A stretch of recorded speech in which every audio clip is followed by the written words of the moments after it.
வாழ்க்கைக்கான வார்த்தை என்ற இந்த வலை ஒளிபரப்பிற்கு உங்களை வரவேற்கிறோம்.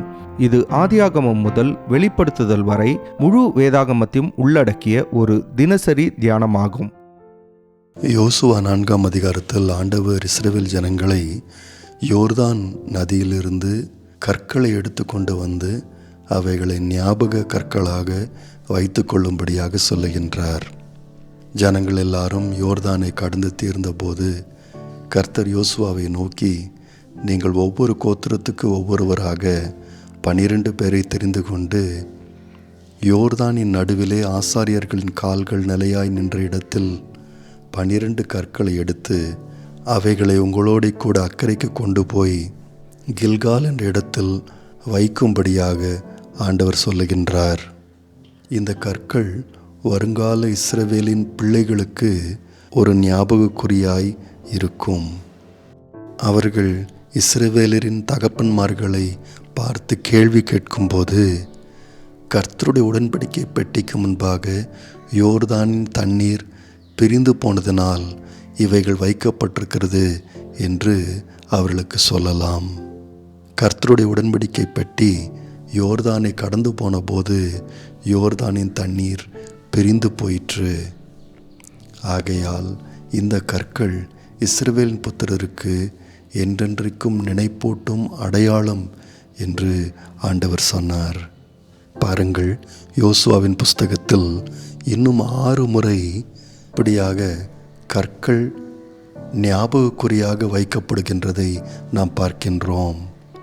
வருகின்ற அதிகாரங்களில் இப்படிப்பட்ட நிகழ்வுகளை குறித்து நாம் படிக்கப் போகின்றோம்.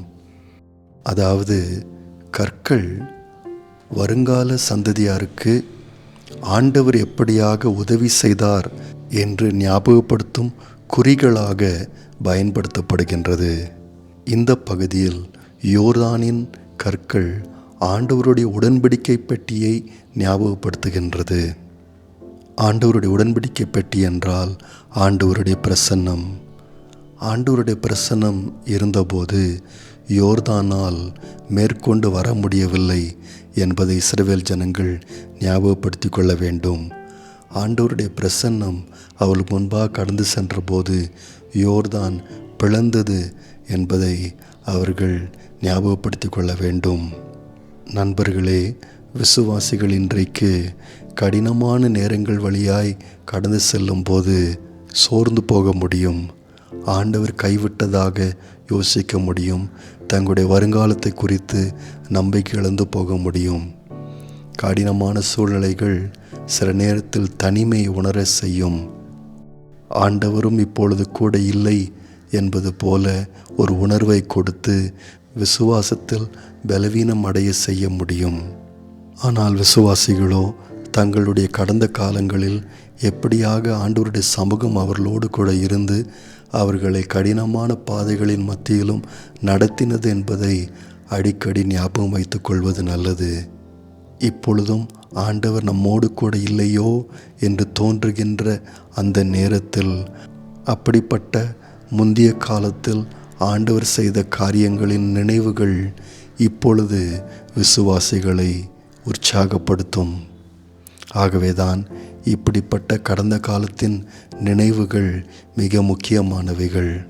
கர்த்தரை நம்புவதற்கும் எதிர்காலத்தில் கர்த்தர் நம்மை நடத்துவார் என்று விசுவாசிப்பதற்கும் அந்த கடந்த கால நினைவுகள் நமக்கு உதவி செய்கின்றது.